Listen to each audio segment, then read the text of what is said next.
watching CIOTV by Enterprise IT World, a production of Accent Infomedia. Welcome to CIOTV. We are very honored to have with us the Chief Information Security Officer of IRIS, Mr. Ravinder Arora. Thank you so much, Mr. Arora, for speaking with us at CIOTV. Now, you have been a big votary of cybersecurity, and most recently, a big political party's website was hacked. Now, this political party is supposed to be very cyber savvy, very tech savvy, has a big IT cell, and we saw its website was down for many hours during the day. Taking this as an example, what does this show? Does this show that our companies and organizations are not doing enough for cybersecurity? Or does this show that no matter what we do, the hackers will always be 2 steps ahead of us? I think I would not say that, companies are not investing in cybersecurity because, I've seen the trend has really changed from last, 10 years. I remember, 12, 15 years back, I think hardly any company was having a independent information security group, or maybe you can say cybersecurity experts in their office. I think trend has really changed, but one thing I would like to, tell you that hackers are really playing smart. When I say really playing smart, I think they are many steps, ahead. If you compare with, there is a term called ethical hackers. The hackers by ethics who are responsible for protecting company, organization, cybersecurity, data and everything. So regarding this, political company website that got down, it was not a very recent, I would say, very new sophisticated attack. It was an old technique, DDoS, that we say technically. But I was really shocked to actually, know about this being a DDoS attack. The company website got down. So I think most of the time, what happened, a single unawareness of any user that can actually lead to a major security incident. I don't know about the story behind that, but I can assume, I think this was some scenario where some user must have received, some phishing email, clicked on the suspicious link, and that got overall network and website down. So trend has really changed. Being a CISO, I can tell you that board has really started taking seriousness about information security. The intent has really changed about information security. Rather than being understand a bottleneck of the business, I think it's more like a business enabling function. I know so many clients who actually, plan to work with IRIS. Very first question, they actually ask us, do you have an information security frame? Or do you have a cyber security expert team in-house who can assure you that, our data will be safe with you guys if you will work with us? So I think time has really changed, but hackers are really playing smart, and we have to be, need to learn new technologies, and we have to be step ahead with hackers. That's all I can say. Are companies actually aware of the risk they are exposing themselves to when a cyber attack happens? Is it just about loss of face, or could it actually involve a monetary compensation as well? So there is a term that we often use in cybersecurity, which is data is the new oil. Okay, when I say that, I have seen so many ransomware attacks, happening or maybe happened in the past, which is a very organized crime. I know some of the ransomware attacks, especially if you will take example of WannaCry, it was so well organized crime that there was a number given. If you want to pay ransom or if you want to negotiate with the hackers behind that, there is a number where you guys can call and you can, start negotiating with them. So I think when we say data, and data is the most important, like, for example, GDPR. The European Union came up with this new law. It means suppose a single data theft of any EU citizen in your organization will penalize you for the 4% of overall global turnover organization. So I think organization has started realizing this, that how, one security incident can lead to definitely a reputational loss, but I think there is a much financial loss behind that. So I think that understanding is definitely there. That's why organization is starting, thinking differently about how to protect data and what are the latest technology and tools they can deploy to actually avoid all these ransomware, malware attacks and all that. Many companies in India and abroad have started out on a digital transformation journey. They are adopting newer technologies like AI, blockchain, digital twin, data analytics. Are these new technologies more vulnerable to hacking? I would not say that they are more vulnerable to hacking, because I know about the blockchain. I'm a certified blockchain expert by Blockchain Council US, so I know. So blockchain is like, suppose I want to hack one system. Okay, I can definitely hack that. But suppose that system, or there is a more system which are actually based on a blockchain technology. So if I want to get into that network, I have to hack more than 100 system. Okay, so I can say how secure blockchain is this. But apart from other things, like apart from blockchain, like AI or cloud security or RPA, robotic process automation, yeah, I can say we really, IoT especially, I can say we really have to think about the security of this thing. I know so many manufacturing companies moving to IoT rapidly, because somewhere it gives automation and more user friendly environment, more automatic environment. But there are so many vulnerabilities and threats which are related to IoT which organization doesn't think about. For example, I was just I was in Dubai 2 months back. I was attending a IoT summit where people were discussing about how Dubai has taken an overall smart city development using IoT technology. But there were so many security threats and vulnerabilities that we discussed. Suppose your overall system is connected to a IoT sensors, and one hacker can actually breach into that, and he can take over starting from power grid to your telecommunication, everything. So definitely threat is there, and threat is much bigger there. So we have to start thinking about security and vulnerabilities of this new technology. I know it's somewhere it gives a automation, all this buzzword automation 4.0, but I think it's time really need to think about the security as well. When a company is going in for digital transformation and adopting new technologies, my first goal is that I shouldn't be left out when I look at my competition. The second goal is that through new technologies, I should be more efficient, I should save on cost. Am I really thinking as a company about security when I'm adopting new technologies, when I'm going through a digital transformation journey? And when I have to do this journey, most of the times it's not done in-house. I go to a vendor, one vendor will give me the hardware, the second vendor will give me the software. Between the many vendors I have to go to for a digital transformation journey, who's responsible for security? Am I even thinking about security? Who is accountable among vendors when it comes to security? I think that's where the role of CISO, of security team, start, that we have to think about the worst always. It's not a good world where we are living and we can think that everything will be secure. Now we will come to the vendor management. There is a whole program behind which is called as a vendor risk management. Suppose I am a 27001 certified company, okay, and I want to engage some vendor who can be part of my journey, maybe for any business work or anything. My first preference would be that vendor should be 27001 certified, which will give me a basic assurance about the product and everything that I will use with that vendor, that will be secure. Choosing vendor for any work in the organization, I think most of the organization I have seen that they made it very clear that they have to go through an overall security assessment process. If they will pass that, then only the work will be given. From IRIS point of view, we actually go and try to get so many customers, especially in Canadian and American market. Every client, especially banks, they come up with a 400 500 list of questions. All are security based questions. We have to reply them, we have to give artifacts against them, we have to give evidence against them. If their security team is sure about receiving all this, that they have a security framework, there's the another thing which is called business negotiations start with them. So I think very first point is security. There is no question about that, and especially with vendors, because most of the incidents it's like you deploy so many things at your home, but the small mistake from your neighbor, and that can lead to a major security problem for you. So I think first step should be in vendor risk management, that your vendor should be aware about security policies and they should have a similar security framework as you. What are the easiest steps for companies to take to secure themselves from cyber attacks? So I actually gave this present, I think very good question, because most of the time I have seen most of the CIO, they talk about all this new technology.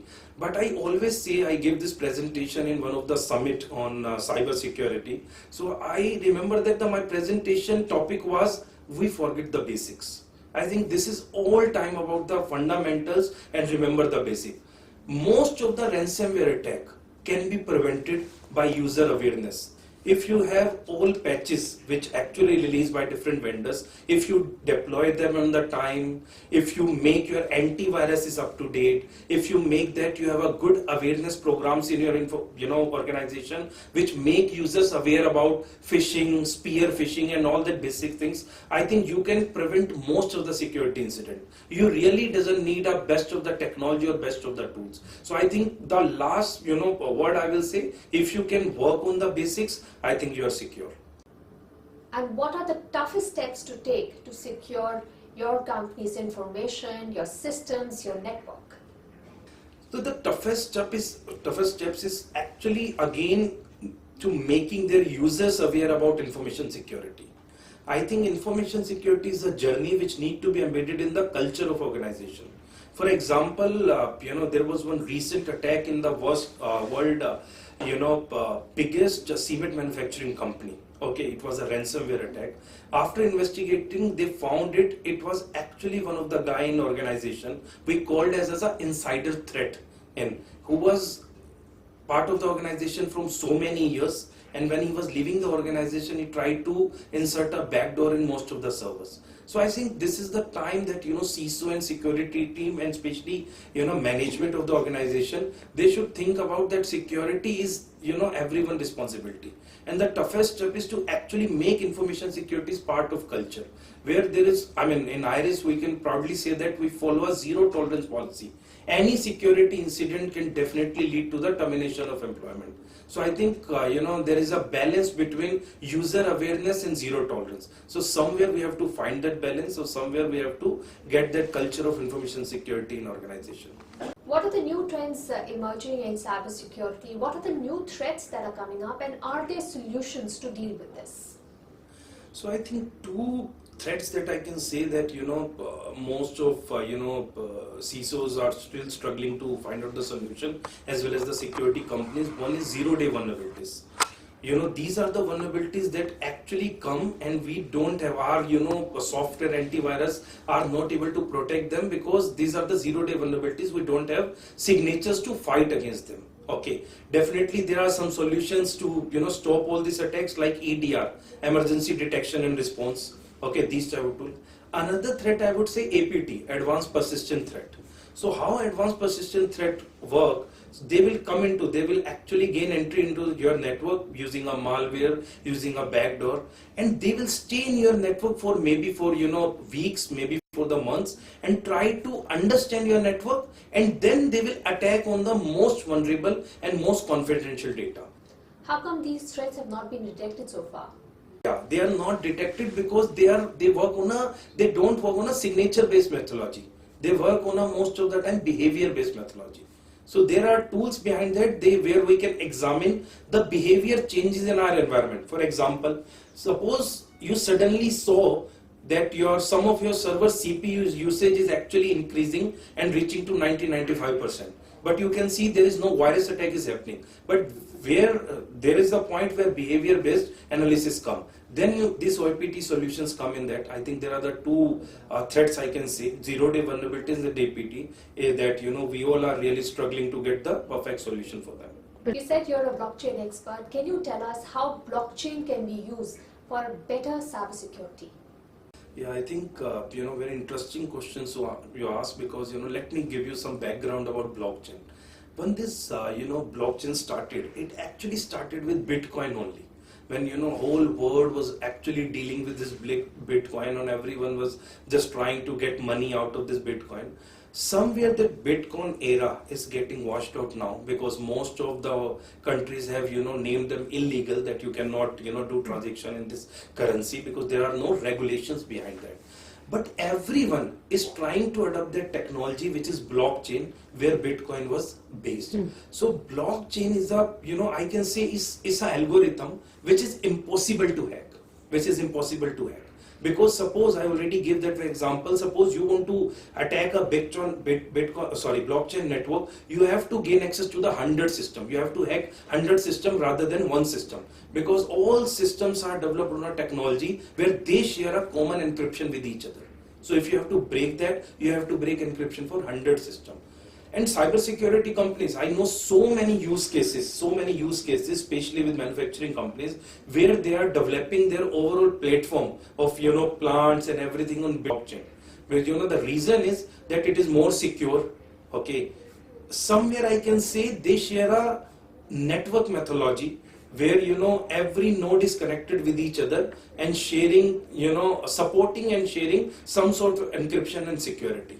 So it's definitely a I was reading somewhere that after 5 years down the line, if you are not upgrading your system to the blockchain, you will be out of, especially in the manufacturing industry, you will be out of league. So I think. As we stand today, what are the most potent risks for companies and organizations? I mean, there are many. Every day there is a new threats. Every day there are new type of attacks. But I think the most important part that, especially threats related to the data. We already discussed about that. Because now everyone know about the financial gain of data. Especially, for example, there is an organization who actually, having PII, which is personally identified information, maybe of any country, of any, organization, of anything. And suppose some hackers take, hack that data and they are actually custodian of that. Suppose you need that data back and you don't want that this news should, leak in the market because there is a reputational definitely, will affect with that. So, I mean, they are ready to pay anything. They're ready to pay anything. So one thing I think which is actually missing, and I can suggest to most of the people that we actually have to find out. There is a term called data discovery. We actually have to find where most confidential data is residing in organization. Because most of the time over the years it is getting piled up and we are not sure that where this data is residing. Whenever there is an incident happen, then after investigation we got to know, oh, there was so many PIA which was actually uploaded on a public website. So that's actually a biggest threat now. So I think time is really came that we should do a data discovery. We should start masking all data, especially the confidential data and PII data. Then we have to start enabling controls to protect of that data. I think that can definitely save us. You spoke about GDPR. Now our country has come out with the data localization laws. What's your opinion on this? Does data localization make us more secure and safe? I think it's not about that. Like if you will see GDPR, why GDPR came in the picture, there is a whole, reasons behind that. It was actually more related to the fight between European Union and actually the US government. You are aware about that. So I think when we actually talk about India, we are saying that data should not be it should be localized and it should not be. I think somewhere it will kill the our business opportunity and so many things that we are planning to do with companies, especially the investment is coming in India and all that.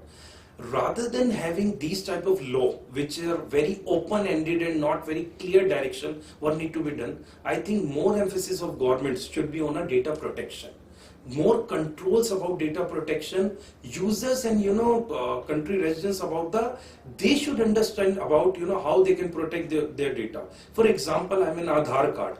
We know so many cases about the Aadhaar card. It got leaked out. It got table, chair, and all got printed with the Aadhaar card and all that. I think that awareness should be firstly come, and more regulation, more law should be strict law. Like I already mentioned about GDPR says that single breach of any European customer, European citizen will actually have to pay a 4% of global turnover. Okay, I think somewhere the law should be strict, but somewhere they should actually talk about the protection of data rather than localization and all that thing. What is your expectation from the data security laws in India? By when do you think they will come, and how much will they help change the situation? I think when we say the data is getting, for example, I was just, very interesting story I will tell you, that most of the time our boarding pass, which are having some information on it, most of us, we are not aware that this information, suppose somebody want to take out some information from that, he or she can, the hackers can get most of the PI information, your stay, especially from where you are originating, your name, your other details and all that. So I think the time has really come where we have to be aware about being a user. For example, I was speaking if in one of the college in Noida, it was an engineering college. I was addressing MTech students there. So I asked a very basic question: students, you are all part of IT, and do you know about the difference between a phishing, wishing and smishing? Very basic. Phishing is when you get suspicious link on email. Wishing when you get a call. Smishing, now it's happened on a SMS, where you get a suspicious link, you click on that and it will take you to the hackers. So I think somewhere we all are responsible and accountable for our PII. We have to protect that. I know so many incident happens when this so-called fake call center call from I know mostly operate from Narayana and these part of Delhi. They call and they ask for your CVV number, that we are upgrading your debit card, please, or credit card, please your number. And I know mostly happen with the females and senior citizen. On a very first point, they actually give that and they become victim of this attack. So I think somewhere responsibility lies on us, definitely on the government agencies who are storing this data. But being I think time has really come where we have to be a cyber aware citizen. What is your message for the Chief Information Security Officers of companies who are listening to you? I will, I will say that I already mentioned that information security is a long journey. It's not, something like that, in 4 months period. It's not some projects that, being given a deadline of 1 year, I can implement that. Because somewhere information security or cyber security should become part of organization culture. And it's a long journey, and you need all stakeholders in your organization to be part of this journey. Just for one example, in IRIS, we have identified security champions from different departments. Somewhere they own information security risk as well as awareness initiative that they need to do in their department and their projects. So I think it's a journey where everyone has to come along and everyone has to make this successful. That's the message for all CISOs. Mr. Arora, thank you so much for speaking with us at CIOTV. Thank you.